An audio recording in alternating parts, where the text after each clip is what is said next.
ሞገስ እንዴት ነው ዝግጅት እያዘጋጃችሁ ነው? ይሄንን ብልጽግና ጨፍጫፊ ቡድን ለመምታት እንዴት ነው እየተዘጋጃችሁ ነው? እናንተም ሱዳንኛ ነው ያልከው? አርቢ ሰባ ነህ? አዎ። ሰላም የኬቢ ስማርት ሪአክሽን ዩቲዩብ ተከታታዮች፣ አርሚ ሰባ የሚባል እንደገና ደግሞ አዲስ ሌላ ጦርነት ነጋሪት እየጎሰመ ነው። ቀጣይ ወደ ኢትዮጵያ እየመጣ ያለው በረከቱ ምንድነው? ወደ ኢትዮጵያ እየመጣ ያለው እርግማኑ ምንድነው? እንደገና ደግሞ የጦርነት ድምጽ ልንሰማ ነው ወይ? እንደገና ደግሞ የባሩድ ሽታ ሊሸተን ነው ወይ? ባለፈው ትግራይ ክልል ውስጥ በተደረገ ጦርነት ብዙ ንጹሃን ተገድሏል፣ ብዙ ወታደር ሞቷል፣ ብዙ የትግራይ ወጣቶች ተሰውተዋል። ምንድነው እየተፈጠረ ያለው? ምንድነው እየሆነ ያለው? ሰብስክራይቡ እንዳይረሱ። ወደ ቪዲዮ። ሞገስ እንዴት ነው ዝግጅት እያዘጋጃችሁ ነው? ይሄንን ብልጽግና ጨፍጫፊ ቡድን ለመምታት እንዴት ነው እየተዘጋጃችሁ ነው? እናንተም ሱዳንኛ ነው ያልከው? አርቢ ሰባ ነህ? አዎ። ኦኬ። አርቢ ሰባ ዋናው እቅዳችሁ ምንድነው? የአርቢ ሰባ ዋና እቅዱ ሰላም። ጫካ ገብተህ ሱዳን ላይ ተቀምጠ ሰላም አለ ማለት ፍላጎታችን ሰላም ነው። አንዴ ጎልደን ፕሊስ ሚዩት አድርገው። ምንድነው ኤክስፔክት እናንተ አሁን ከሱዳን ላይ ምንድነው ኤክስፔክት እያደረጋችሁ ያላችሁት? እኛ መሬታችን መመለስ ነው። ሌላ ምን ሀገር ሰላም፣ ወደ ሌላ ሀገር መግባት አንፈልግ፣ ወደ መሬታችን መመለስ ነው። የትኛው መሬት? ወልቃይት። ወልቃይት ጠገዴ ሰቲት ሁመራ ዞንን ወደ ትግራይ በኩል እንዲመለስ ማድረግና አስተዳደሩን ማፍረስ ነው አላማችሁ። ወታደራዊ ግዳጅ የምትፈጽሙ እዚህ ነው። በቃ ሌላ ምን ሀገር የለና የለላ ነው እዚህ ነው። እሱን ካረጋችሁ በኋላ ከእንትን ጋር ከምንም እንትን ከብልጽግና ጋር ምንም ትጣሉት ነገር የለም ማለት ነው። ከዛ ሱዳን ከተከፈተ ሱዳን ነው በቃ እኛ ያለ ሱዳን ነው በቃ መስመር ይከፈታል፣ ወደ ሱዳን ትሄዳለህ። በቃ ምንም ወደ ኢትዮጵያ የምጠጋ ሰው የለም። በዚህ ምን ያምንነገሩ አሁን ጦርነት ሲከፈት ሰው እናንተ በሱዳን በኩል በወልቃይት ተከዜ ዘብን ነው የምታጠቁት ማለት ነው። እኛ እኮ ኢትዮጵያ ውስጥ ነው ያለን እኮ ሱዳን ውስጥ እኮ አይደለም። አልገባኝ። የት ናት ሱዳን? ነኝ ቅድም ስላልክ ነው። አዎ አለን በሱዳን ጠረፍ ስለሆነ ማለት ነው። ሱዳን ጠረፍ ላይ ሆነ ነው ያለው አንተ? አዎ። በከሰላ በኩል ነው ያለው? አዎ ማለት ነው። ኦኬ ከኤርትራ ወታደር ጋር አንድ ላይ ናችሁ ማለት ነው። እዛም ከሰላ ላይ ኤርትራ ወታደር አይደለም ለየብቻ ነው። ልጠይቅህ፣ የትግራይ ህዝብ ራበን ምናምን ይላል ብዙ ጊዜ አይደል? እንዴ ትጥቁን ከየት ነው የምታመጡት? ግን ያውላ ትጥቅ ህዝብ እየተራበ እንዴት ነው እናንተ ትጥቅ ከየት ነው የምታገኙት? አላውቁም። እኔ እንደዛ አይነት ነገር ማለት አላውቁም። የተዋክተ ነው ከጠላት የምትለው አልገባም። አሁን ፋኖ እና ኦነግ ይል አንደርስታንድ ነው ከጠላት ነው።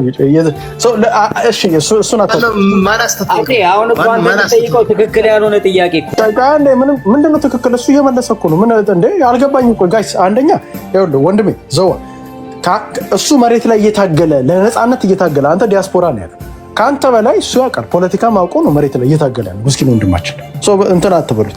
ሌላ ጥያቄ የምጠይቅህ ራያና ወልቃይትን ከያዛችሁ በኋላ ከመንግስት ጋር ሰላም ሆናችሁ ኢትዮጵያ ውስጥ የምትቀጥሉት ወይስ ከኢትዮጵያ መውጣት ነው? የራሳችሁን ሀገር ነው? አረ የሚቀጥል የለም። የሚቀጥል የሚል አማራጭ ካለውን ራሱ መጥፋት የምፈልግ ነው የሚባለው። እኛ ስለምናውቀው ላይ ያለው ስለማውቁት ወደ ኢትዮጵያ የሚጠጋ ሰው ለማምን እዛ ያለው አርሚ ሰባ ዋናው ዓላማው አርሚ ሰባ ብቻ ኢንጂነር አርሚዎቹ ዋና ዓላማቸው ትግራይ የምትባል ሀገር መመስረት ነው።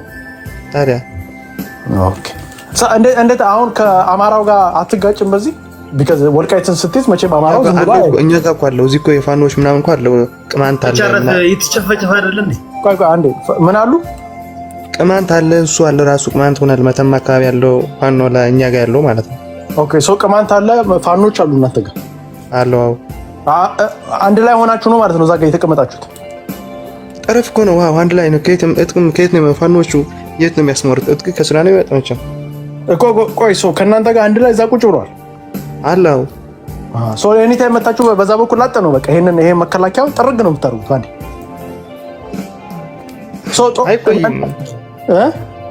መንግስቲ ጥርግ ያደረገው ይውላ አንዴ ፕሊስ ሚዩት አድርጉት። ጎይዶ ወንድሜ ሞገስ እናንተን ወልቃይትን ተስማምታችኋል በዚህ ነገር ማለት ነው? ከፋኖች ጋር መሬት ላይ ካሉ ፋኖች ጋር ጀግና ፋኖ ጋር በዚህ ተስማምታችኋል ማለት ነው? ወልቃይት ጀግና ፋናው ተስማምተዋል። እሱ አመራሮቹ በመሬት የማይዋጉ ስለሆነ እሳቸው ተስማምተዋል። እነሱ ለመሬት አይዋጉም። እነሱ ዋናው 4 ኪሎ ነው እንጂ መሬት አይዋጉም። እሳቸው 4 ኪሎ እላማቸው 4 ኪሎ ነው እንጂ ይሄ ወልቃይት ምናምን ራያ ምናምን ይባል መሬት አይደለም አይደል? የለም እንደዛ አይነት የለም፣ እዛ ውስጥ የለም። እናንተ ግን ነግራችኋቸዋል። ወልቃይት እንደምትወስዱ ነግራችሁ ነው አይደል እየታገላችሁ ያላችሁት?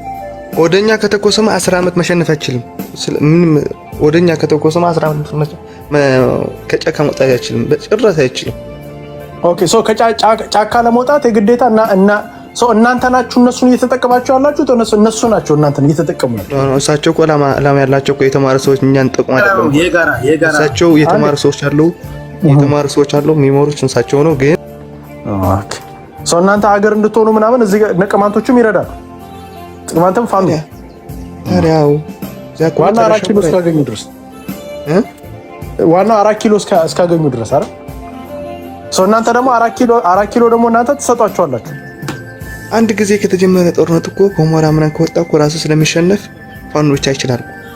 ኦኬ ሶ ከሁመራ ልክ ዋንስ ሲወጣ ይሸነፋል ብላችሁ ነው እናንተ የምታስቡት? ስለምናውቀው እኮ ነው። የት ነው ምንድነው ምን ያለው ምንም ችግር የለም። ስሙ ኦነግ ከእናንተ ጋር ይሰራል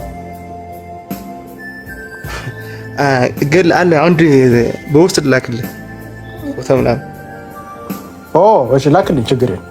እንዴት ነው የአማራ ማህበረሰብ አሁን ለምሳሌ ይሄንን ነገር ስታደርጉ ወልቃይት ተከዜ ዘቦች አሉና ተከዜ ዘቦችን እንዴት ነው የምታያቸው አንተ? እሱ የሌባ ስብስብ ስለሆነ እሱ ችግር የለም። የሌባ ስብስብ ስለሆነ የአማራ ህዝብ ወደዛ የሚገባ ነገር የለም። የአማራ ህዝብ እየጠፋ ህዝብ ስለሆነ እኛ ከደረስን አሸባሪ ገዳይ የሚል ህዝብ ነው። ምንም አይነት ህዝብ ነው በፍላጎት ነው የሚቀበል ስለናቆማ በፍላጎት ነው እናንተን የሚቀበላችሁ በፍላጎት ነው። ወልቃይት ምንም አይነገር ምንም ሶ እንትናን ኮሎኔል ደመቀን አውጥቶ እናንተን ሲቀበል በደስታ ነው አማራው የሚቀበል። ብትጀመር ጦርነት አሁን እንደ ድሮ መገዳይ ዘጋ ምንም አይልም ሰላም የሚፈልግ ህዝብ ነው። እስከ ዛሬ በጣም የሚቆጨው እስከ ዛሬ በጣም የሚያሳፍረው ካለፈው ስህተቶቻችን አለመማራችን ነው። ባለፈው በትግራይ ክልል በተደረገ ጦርነት ያላነሰ ነፍስ ሞቶ፣ ባለፈው ደግሞ በአማራ ክልል ውስጥ በተደረገው ጦርነት ያላነሰ ሰው ሞቶ፣ ባለፈው ወለጋ አካባቢ በተደረገው ሽብርና በተደረገው ጦርነት ብዙ ንጹሃን እህትና ወንድሞቻችን ሞቶ፣ አሁን ደግሞ ከባለፈው ስህተት ሳንማር ቀርተን እንደገና የጦርነት ነጋሪት መስማታችን በጣም ያሳፈረና በጣም የሚደብር ነገር ነው። በሚቀጥለው ደግሞ ይሄንን ቪዲዮ አዩና ተመለሱልኝ። አርሚ 7 የተባለው የህወሓት ጦር ከዚህ ቀደም በሱዳን ጦርነት ውስጥ ከጀነራል አብዱልፈታህ አልቡርሃን ጦር ጎን በመሰለፍ የጀነራል መሐመድ ሐምዳን ዳጋሎን ጦር የወጋ መሆኑን መረጃዎች ሲያመለክቱ ቆይተዋል። በተለይ ደግሞ ጀነራል ዳጋሎ ካርቱምን መቆጣጠራቸውን ተከትሎ የውጊያ አድማሳቸውን በማስፋት ከዚያ በኋላም ሱዳን ኢትዮጵያንም ሆነ ኤርትራን ወደምታዋስንበት ሰሜን ምስራቅ አቅጣጫ እንደዚሁም ወደ ሰሜን ፖርት ሱዳን መስመር የማምራት እቅድ ነበራቸው። በዚህ ወቅት የአልቡርሃን ጦር ያለ የሌላ ኃይሉን ተጠቅሞ ዳጋሎ ወደ ሰሜን እንደዚሁም ወደ ሰሜን ምስራቅ መስፋፋትን እንዲያደርጉ ብርቱ መከላከልን ያደረገ መሆኑ የሚታወስ ነው።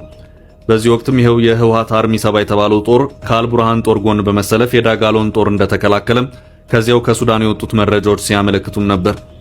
የጀነራል መሐመድ ሐምዳን ዳጋሎ ጦር እንዳሰበው ወደ ሰሜንና ሰሜን ምስራቅ የሱዳን ግዛቶች አቅጣጫ መግፋት አልቻለም።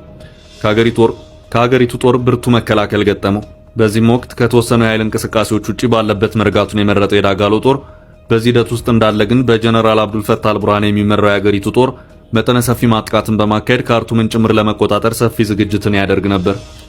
ወጣቶች የሀገሪቱን ጦር እንዲቀላቀሉም ጥሪ ይቀርብላቸውም የነበረ ሲሆን ይሄው አርሚ 7 የተባለው የህወሓት ጦር ካርቱምን ጭምር በመቆጣጠር በነበረው ማጥቃት አብሮ እንዲሳተፍም የተካተተ መሆኑን በዳጋሎ በኩል የተሰሙት ቅሬታዎች ሲገልጹ ቆይተዋል። እንደተባለውም ጦርነቱ በተጀመረበት ወቅት የሱዳን ጦር በዳጋሎ ጦር ላይ የበላይነትን እየወሰደ ወደ ካርቱም መቅረብ ጀመረ። ካርቱምንም ተቆጣጠረ። በዚህ ውጊያ ውስጥ አርሚ 7 የተባለው የህወሓት ጦር ተሳትፏል የሚሉ መረጃዎች ሲወጡም ቆይተዋል። በዚሁ ካርቱምን ታሳቢና ታላሚ ባደረገው መጠነ ሰፊ የጀነራል አልቡርሃን ማጥቃት ወቅት ከፍተኛ የሆነ ሰብአዊ ጉዳት እንዳጋጠመ መረጃዎች ያመለክታሉ። አርሚ 7 የተባለው የህወሓት ጦር በዚሁ ጦርነት ውስጥ ከተሳተፈ የዚህ ኃይል የእልቂቱን መጠን በዚያው መጠን መሆኑንም ብዙም መገመት አያስቸግርም። የጀነራል መሐመድ ሐምዳን ዳጋሎ ጦር የትግራይ ታጣቂዎች ከአልቡርሃን ጦር በመሆን ወጉኝ በማለትም የማረካቸውን የህወሓት ታጣቂዎች በምስል ጭምር ያሳየበት ሁኔታ ታይቷል። ሁለቱም የሱዳን ተፋላሚዎች የውጭ ጦር አሰልፎና በውጭ የጦር መሳሪያ ድጋፍ ሳይቀር ወጋኝ በማለት እርስ በርሳቸው አንዱ ሌላውን ሲከስ ይታያል። ዳጋሎ ባላንጣቸው ጀነራል አልቡርሃን የህወሓትን ታጣቂዎች አሰልፎ ወጋኝ፣ የግብፅን አየር ኃይል ጭምር እየተጠቀመ ነው በማለት ክሳቸውን ያሰማሉ። በሌላ አቅጣጫ ደግሞ አልቡርሃን ጀነራል ዳጋሎ የተባበሩት አረብ ኤምሬትስ ዩኤኢን ድሮን በገፍ የሚቀርብለትን ጦር መሳሪያ በመጠቀም እንደዚሁም በዩኤኢ ረብጣ ዶላር የሚገዙ ቅጥረኛ ወታደሮችን ሳይቀር ተጠቅሞ እየወጋን የሚል ክስን ሲያሰሙ ይታያል። ጀነራል አልቡርሃን ከዚሁ ጋር በተያያዘም ከዩኤኢ ብዙ የተዳረሱ መሆኑ የሚታወስ ነው። ጉዳዩ እስከ ተባበሩት መንግስታት የጸጥታው ምክር ቤትም ድረስ ደርሶ ነበር። አልቡርሃን ዩኤኢ በሀገሬ ውስጥ ጉዳይ ጣልቃ እየገባች ነው በማለትም እስከ ዓለም አቀፉ የግልግል ዳኝነት እስከ ማምራትም ድረስ የዘለቀ ሙከራዎችን አድርገውም የነበረ መሆኑ ጭምር እንደዚሁ የሚታወስ ነው። ነገር ግን ጀነራሉ ዩኤኢ የሚጋፏት ባላጋራ አልሆነችም። በሁሉም ዓለም አቀፍ መድረኮች አልቡርሃን ዩኤኢን ለመሞገት ያደረጓቸው ጥረቶች በሙሉ ውጤትን ያገኘበት ሁኔታ አልታየም። ያም ሆኖ በዩኤኢ ላይ የሚሰማው የአልቡርሃን ክስ ዛሬም ድረስ እንደቀጠለ ነው። ዩኤኢ የኮሎምቢያ ቅጥረኛ ወታደሮችን ለዳጋሎ ጦር አቅርባ እያስወጋችን ነው፣ የድሮን ኦፕሬተሮችን በመቅጠር እያስደበደበችን ነው የሚለው የአልቡርሃን ክስ እስከ ቅርብ ጊዜም ድረስ ከፍ ብሎ እየተሰማ ያለ ድምጽ ነው። አሁን ባለው ሁኔታ ከሰሞኑ እየተሰሙ ያሉት የሱዳን ፍልሚያ ወደ ውጊያ ዜናዎች ደግሞ ራሴን ለወልቃይቱ ጦርነት እያዘጋጀው ነው ለሚለው አርሚ 7 የመርዶ ያህል የሚቆጠር ሆኗል። የጀነራል መሐመድ ሐምዳን ዳጋሎ ጦር በአልቡርሃን ጦር ላይ ከባድ ምትን አድርሰዋል። ጀነራል አብዱል ፈታህ አልቡርሃን ክፉኛ ደንግጠዋል። ውጊያው ለተከታታይ ቀናት የተካሄደው ኤልፋሸር በተባለች የትንቅንቅ ግዛት ነው። ኤልፋሸር በዳርፉር ከሚገኙት ወሳኝ ስትራቴጂካዊ ጠቀሜታ ካላቸው የሱዳን ከተሞች መካከል አንዷ ናት። የሱዳን ጦር ይችን ከተማ ተቆጣጥሮ ቢቆይም የዳጋሎ ጦር የመገናኛ መስመሮችን ቆራርጦ በመዝጋት ጦሩን መፈናፈኛ አሳጥቶት ቆይቷል። ከውጭ ያለ ኃይልም ለዚህ ጦር ድጋፍ እንዳይሰጥ ጭምር ፈጥኖ ደራሹ ጦር ከባድ መከላከልም ሲያደርግ የቆየ መሆኑን ዘገባዎች ያመለክታሉ። ከበባው የበዛበት ጥቃቱም ያየለበት የሱዳን መደበኛ ጦር በመጨረሻ በተከፈተበት ማጥቃት እጅ መስጠት ግድ ብሎታል።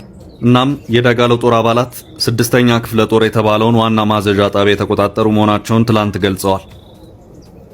ይህንን እውነታንም ከምንጮች አረጋግጫለሁ ሲል ሱዳን ትሪቢዩን ባሰራጨው ዘገባ አመላክቷል። በዚህ ድል ጀነራል ዳጋሎ በደስታ ሲፈነድቁ፣ ጀነራል አብዱል ፈታህ አልቡርሃን በአንጻሩ አንገት መድፋት ሆኖባቸዋል። በዚህ ዙሪያ ጀነራል አልቡርሃንና መንግስታቸው ምንም ማለትን መርጦ አልታየም።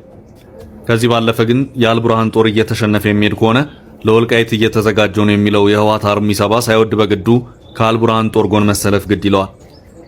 አሁን በሱዳን እየተካሄደ ባለው የእርስ በርስ ጦርነት ሁለቱም ተፋላሚዎች የተዋጊ ጥረት እንዳለባቸው ይነገራል። አልቡርሃን ፈጽሞ አግባባይነት በሌለው ሁኔታ አንድን ሀገር ወጋለሁ የሚል ጦር በሱዳን ግዛት ተጠልሎ እንዲደራጅ እያደረጉ ይገኛሉ። እስካሁን ባለው ሁኔታ በዚህ ጉዳይ የኢትዮጵያ መንግስት በግልጽ ያለው ነገር የለም። ሆኖም ከዚህ ቀደም ጠቅላይ ሚኒስትር አብይ አህመድ የጀነራሉ የስደት መቀመጫ ወደ ሆነችው ፖርት ሱዳን አምርተው መክረውም የነበረ መሆኑ የሚታወስ ነው። ከዚህ ባለፈም ጠቅላይ ሚኒስትር አብይ አህመድ የምስራቅ አፍሪካ አማካሪያቸውን አቶ ጌታቸው ረዳን እንደዚሁም የብሔራዊ መረጃና ደህንነት አገልግሎት ዋና ዳይሬክተር አምባሳደር ሬድዋን ሁሴንን ደብዳቤ አስይዘው ወደ ፖርት ሱዳን ልከውም የነበረ መሆኑ የሚታወስ ነው።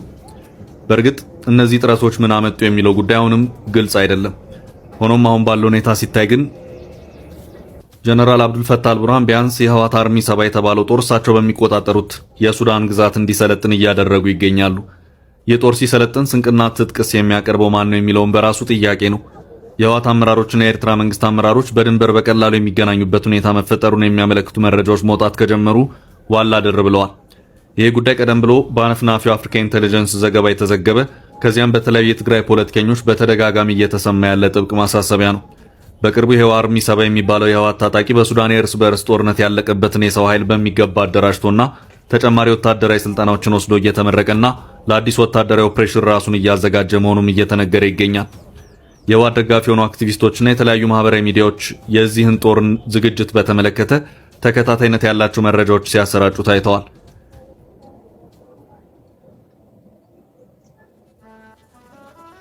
ጀነራል አብዱል ፈታህ አልቡርሃን መንግስቴን ከመጨረሻው ውድቀት በመታደጉ ረገድ በተለይ ደግሞ በካርቱም ውጊያ የእነዚሁ ታጣቂዎች ውለታ አለብኝ ባይ ናቸው። ከዚህ ባለፈም ነገሩ ረዘም ካለ የሱዳን ጎረቤት የሆነችው ግብጽም እጅ ጭምር ሊኖርበት ይችላል።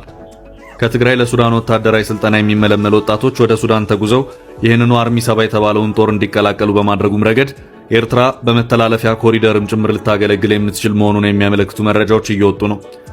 የትግራይ ወጣት በእንደዚህ አይነቱ ስብስብ ቀጠናዊ ጦርነት ውስጥ በግዳጅ ወደ ሱዳን እንዲሻገር የሚደረግበት ሂደትም አይጠፋም። በኢትዮ ኤርትራ ድንበር በህገ ወጥ የሰዎች ዝውውርና እስከ ወርቅ ማዕድን በደረሰ ህገ ወጥ የኮንትሮባንድ ንግድ የኤርትራ መንግስትም ህወሓትም ስማቸው ሲነሳ ቆይቷል። እናም የትግራይ ወጣት በዚሁ ጦርነት አመነበት አላመነበት በግዳጅ በኤርትራ በኩል ወደ ሱዳን መሻገሩ አይቀርም። ህወሓት ወደ ሱዳን ለመሻገር የኤርትራን ግዛት መጠቀም ግድ የሚለው ሱዳንና ትግራይን በድንበር የሚያገናኘው ወልቃይቱን እና ሁመራ በራሱ እጅ ስላልሆነ ነው።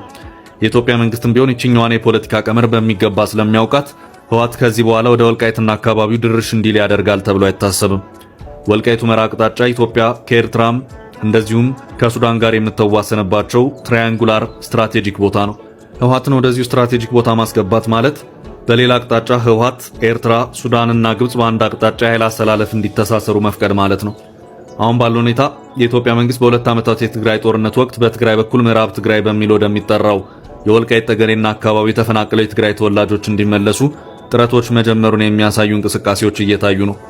የጠቅላይ ሚኒስትሩ የምስራቅ አፍሪካ ጉዳዮች አማካሪ አቶ ጌታቸው ረዳ እሁድ ጥቅምት 16 ቀን 2018 ዓ.ም ወደ ሁመራ በማምራት አካባቢውን እያስተዳደሩ በሚገኙት ኮሎኔል ደመቀ ዘውዱ፣ አቶ አሸተ ደምለውና ሌሎች አመራሮች ጋር የመከሩ መሆኑን የሚያመላክት መረጃ ወጥቷል። የዚህ ውይይት ዋነኛ ጭብጥ የትግራይ ተፈናቃዮች እንዴት ወደ ቀደመ ቀያቸው ይመለሱ የሚለው ነው። በዚህ ዙሪያ የህወሓት አቋም ተፈናቃዮችን ብቻ መመለስ አግባብነት የለውም፣ መንግስታዊ መዋቅሩም እኛም ጭምር መመለስ አለብን የሚል ነው። ቁልፉ የፖለቲካ ጨዋታ ያለውም ነጥብ እዚች ላይ ነው። አሁን ባለው ሁኔታ ህወሓት በኢትዮጵያ መንግስት አይን ህጋዊ አካል አይደለም። ከወራት በፊት የኢትዮጵያ ብሔራዊ ምርጫ ቦርድ የህወሓትን ህጋዊ ሰውነት የሻረ መሆኑ የሚታወስ ነው። በሌላ አቅጣጫ ደግሞ በጀነራል ታደሰ ወረደ የሚመራው የትግራይ ጊዜያዊ አስተዳደር ደግሞ በዶክተር ደብረጽዮን የሚመራውን የህወሓት እቅፍ ድግፍ አድርጎ በመያዝ በየመድረኩ ድጋፎችንም እያሰባሰበለት ይገኛል። ሌላው ቀርቶ ህወሓት ብሔራዊ አንድነት ዘመቻ በሚል ዛሬም ድረስ ባስቀጠለው ህዝባዊ ኮንፈረንስ መድረኮች ላይ የጊዜያዊ አስተዳደሩ ፕሬዝዳንት ሌተናል ጀነራል ታደሰ ወረደ ከደብረጽዮን ጎን ጠፍተው አያውቁም። ከሰሞኑ በደቡባዊ ትግራይ ማይጨው በነበረው በዚሁ ኮንፈረንስ ላይ ጀነራል ታደሰ ከደብረጽዮንና ሞንጆሪኖ ጋር ተሰይመውም ታይተዋል። ጀነራል ታደሰ ከዚህ ባለፈም በእነዚሁ መድረኮች ላይ አጥብቀው ለህወሓት ጥብቅና ሲቆሙ ሲከላከሉም ጭምር ታይተዋል። አሁን ባለው ሁኔታ ባጭሩ በደብረጽዮን የሚመራው ህወሓትና በሌተናል ጀነራል ታደሰ ወረደ የሚመራው የትግራይ ጊዜያዊ አስተዳደር እጅና ጓንት ናቸው ብሎ መናገር ይቻላል። እናም ህወሓት ለምን ተፈናቃዮች ብቻ የትግራይ መንግስታዊ መዋቅርም ጭምር ወደ ወልቃይትና አካባቢ መመለስ አለበት ሲል፣ በሌላ አነጋገር እኔንም ጭምር መልሱኝ የሚል መሆኑን የኢትዮጵያ መንግስት በሚገባ የተረዳው ነው ይታያል። በሌላ አቅጣጫ ደግሞ አሁን በሱዳን ምድር ህወሓት እያጠናከረ ያለው አርሚ 7 የተባለው ጦር ከባድ ችግር እንደሚገጥመው የትላንቱ የጀነራል አብዱልፈታህ አልቡርሃን ጦር ሽንፈት ቁልጭ አድርጎ ያሳየው ነው። ሰውየው የዳጋሎ ጦር አሁን ባለው የማጥቃት መነቃቃትና ወኔ የሚቀጥል ከሆነ ለወልቃይት እየተዘጋጀው ነው እያለ ያለውን ጦር በትነው ከሱዳን መደበኛ ጦር ጋር በመቀላቀል ግባ ግፋ በለው ማለታቸው አይቀሬ ነው። ነገሩ ከራስ በላይ ንፋስ እንደሚሉት ነው። ሁሉም የሚንቀሳቀሰው የራሱን ጥቅም ቀምሮና አስልቶ ነው። ህወሓት ሂሳብ ሰርቶ ሱዳን ገባ። አሁን ደግሞ የሱዳን ወታደራዊ የኃይል ሚዛን ሌላ መልክ መያዝ እየጀመረ ነው። የአርሚ 7 ከባድ ወታደራዊና ፖለቲካዊ ቅርቃርን ብቅ እያለ ያለው እዚህ ጋር ነው። ጀነራሉ ደግሞ ይህንን እንደሚያደርጉ ከዚህ ቀደም ቁልጭ አድርገው አሳይተዋል። በካርቱሙ ትንቅንቅ በዚሁ አርሚ ስር ያሉ በርካታ የትግራይ ተወላጆች ከፍተኛ የእልቂት ጉዳትን እንዳስተናገዱ በዚያው ሰሞን የነበሩት ዘገባዎች ያመለክታሉ። አልቡርሃን አሁን ባለው አካሄድ ሽንፈቶች እየተደጋገሙ ወታደራዊው የኃይል ሚዛን የሚቀየር ከሆነ አርሚ 7 በግዛታቸው ሰልጥኖና ተደራጅቶ ቁጭ እንዲል ይፈልጋሉ ተብሎ አይጠበቅም። የህወሓትም የአርሚ 7ም ከባድ ያጣብቅኝ ፈተናም ያለው እዚህ ላይ ነው። ኢሳያስ የሱዳን ጦር እንዳይሸነፍና የወታደር እጥረትም እንዳይገጥመው ከስር ከስር የሱዳን ዜጎችን የሰው ኃይልን እያሰለጠኑ መሆኑ እየተነገረ ነው። ሌላው ቀርቶ የሱዳን ጀቶችም የዳጋሎ ጦር የድሮን ጥቃት ኢላማ እንዳይሆኑ ጭምር በኤርትራ የተደበቁ መሆኑም ሲነገር ከርሟል። አሁን ማድረግ ያለብን እንደ ኢትዮጵያ ህዝብ ለምድራችን፣ ለልጆቻችን፣ ለቤተሰቦቻችን ጸሎትና ጸሎት ከማድረግ ውጪ ሌላ ምንም ማድረግ አይቻልም። ሰላም በምድራችን ላይ ይስፈን። ኬቢ ስማርት ነኝ። የዛሬ ዝግጅቴ ይሄን ይመስላል። ሰብስክራይባችሁን እንዳረሱ። እግዚአብሔር ያክብርልኝ።